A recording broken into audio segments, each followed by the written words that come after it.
Hello and welcome to this week's edition of Starting Line. I'm your host, Sarah Allen.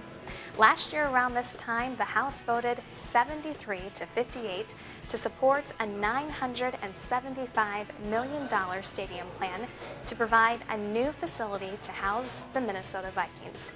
40 DFL members and 33 Republicans voted to support the bill.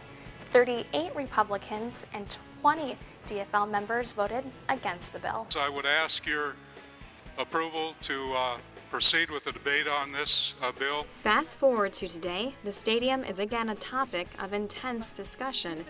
Legislators are concerned over the shortage of revenue generated from electronic pull tabs to help cover the state's share of the stadium to house the Minnesota Vikings. While some aren't ready to throw in the towel yet on e-pull tabs and want to see the number of sites that offer the games increased, others, like Representative Bob Barrett, are looking for a Plan B.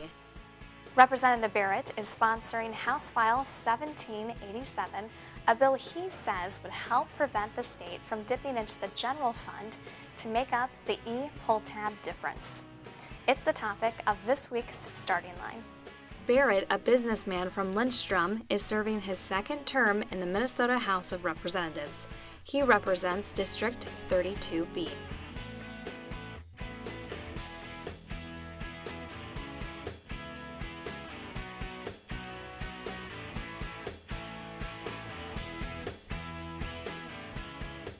Thank you, Representative Barrett, for sitting down and talking to us about your bill.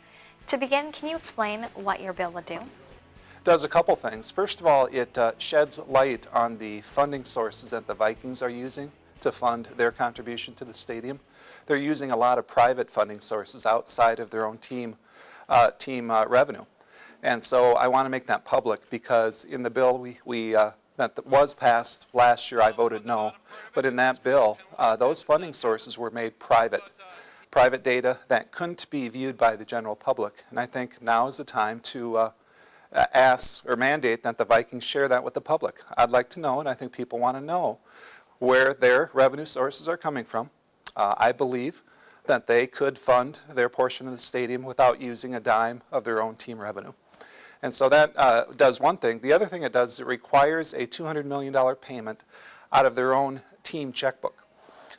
As I mentioned, a lot of the funding that they might be getting is from outside external sources, and it could contribute to their full $477 million obligation. So it sheds some light on their funding sources, and it requires a payment out of their own checkbook. How did you determine that a minimum contribution of $200 million should be paid by the Minnesota Vikings? Well, I based that on the shortfall we have for e-pull tabs. As you know, as we all know, the bill was passed a year ago to allow for a Viking stadium, but the public funding source would be electronic pull tabs. They're down 95%. And so we're not going to get that money. I don't think it's a short-term issue. I think it's a long-term issue. I think with the type of funding or the type of pull tabs we're talking about, people don't want to play them. They're not in a lot of bars right now. They're in a few bars, but even the bars are in, the revenue projected on those is a lot smaller. So I just thought $200 million was an appropriate number for the amount of revenue and the amount of benefit that the Vikings would get for building a new stadium and having that for 30 years to play in. The team value of the Vikings, according to Forbes, has increased by $200 million. So they're getting that benefit. They're getting a loan gift from the NFL in the amount of $200 million. They're also getting revenue from personal seat licenses and from naming rights on the stadium. So I think collectively, I just thought that $200 million was an appropriate amount to fix the problem we have with the stadium funding. What would you say to people who think that electronic pull tabs just need a little more time to generate the original projected revenue? Sure.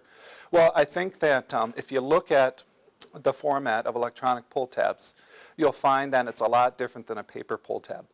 You look at the demographics of people who play pull tabs, and they're all over the board, but some are older. And I think it's a lot more social to buy 20 paper pull tabs, sit down with a few friends, and over the course of an evening, pull back the pull tab and find out if you won or not. Electronic is more of an individual game. It's an iPad. You push a couple buttons, and I just don't think that that format right now people will move to. We had some people in our tax committee come in, a lady who ran the Bingo Emporium in rural Minnesota. And she wasn't there to talk about e-pull tabs, but she was there to talk about the increased tax that she was going to have to pay because of e-pull tabs, which they don't use. So I asked her, I said, are you guys going to have e-pull tabs or e-bingo in your facility? She said, no, we don't want them. Nobody wants them. So I think when you look at the people playing pull tabs, they're not necessarily going to transfer over to electronic. In addition, the funding for e-pull tabs requires that pull tabs in general increase by 180% from $1 billion to $2.8 billion. And so pull tabs generally is declining. You know, last year we had more people playing than this year. 3 years ago we had more people playing than 2 years ago. So when the revenue pool is declining, to all of a sudden think that it's going to jump up by 180% because of a different format, I think is wildly optimistic. What do you see as the hurdles to getting your bill passed, and is there bipartisan support for this bill? We've looked at different funding sources that do have bipartisan support. What we need to have is Governor Dayton to look at one of the many options for funding the stadium outside of the general fund, and for him to lead on the issue. If you remember, he led on the issue of getting the Viking Stadium in. He was really the champion. He was, to use a football metaphor, he was the head coach and the quarterback.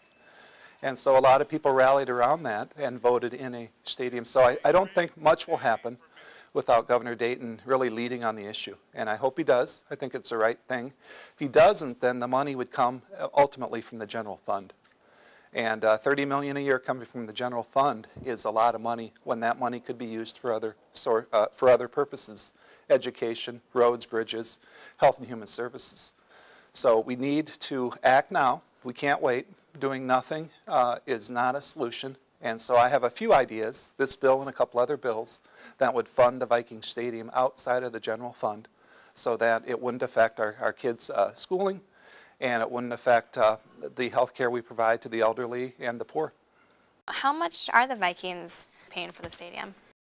Well, the private funding is $477 million. They're going to get a loan or a gift from the NFL. We're not sure whether it's a loan or a gift. We don't know, of $200 million. Personal seat licenses would be a multi-million-dollar endeavor. If you look at the 49ers and what they're doing, they're getting about $400 to $500 million from personal seat licenses. So that's kind of where we're at. I don't think we'll get that much here in Minnesota, but it's a significant amount of money. The Jets and Giants, related to the naming rights on the stadium, they're getting about $18 million a year for naming rights on their stadium out in New Jersey.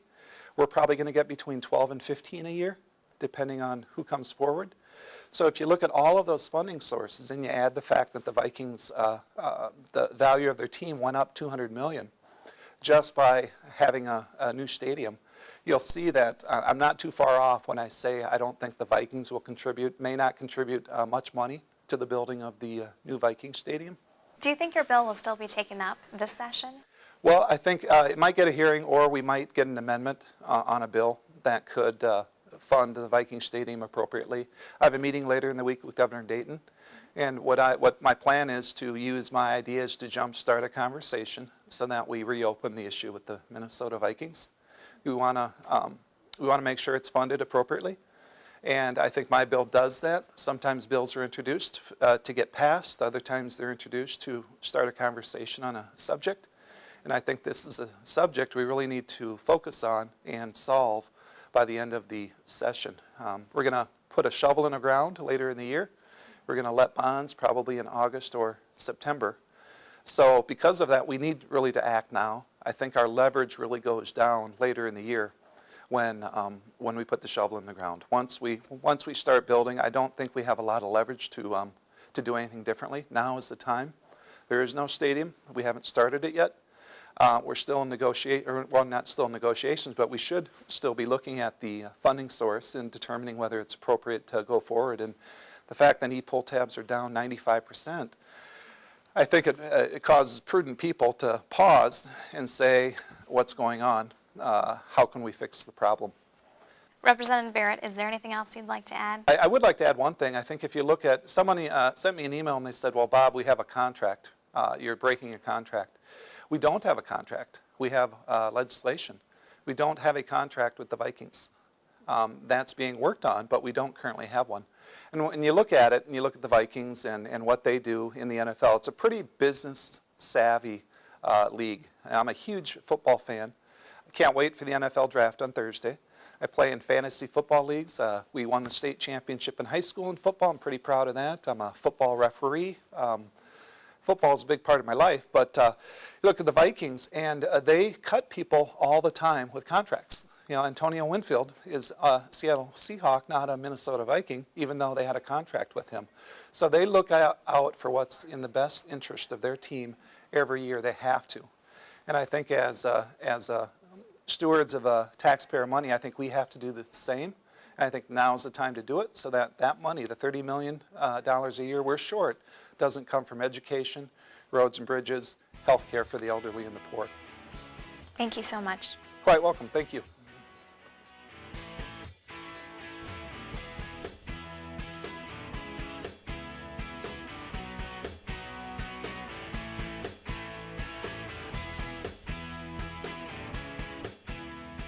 Let's track House File 1787 through the legislative process. It's had its introduction and first reading. It was referred to the Government Operations Committee. And as we heard from Representative Barrett, we're really just going to have to wait and see what happens to this bill.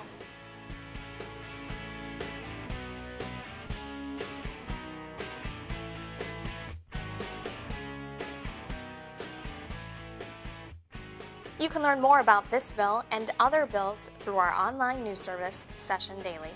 This nonpartisan news source employs a staff of professional writers, editors, and photographers that provide you with in-depth coverage of the Minnesota House of Representatives.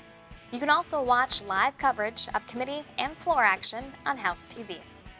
To see past bills featured on Starting Line, go to www.youtube.com/MNHouseInfo and click on the Starting Line playlist. Coming up next week, Starting Line will feature a different bill and look to see if there's been any movement on Barrett's bill or other bills we have highlighted. And remember, thousands of bills get introduced to every legislative session in Minnesota. All of them first have to cross the starting line.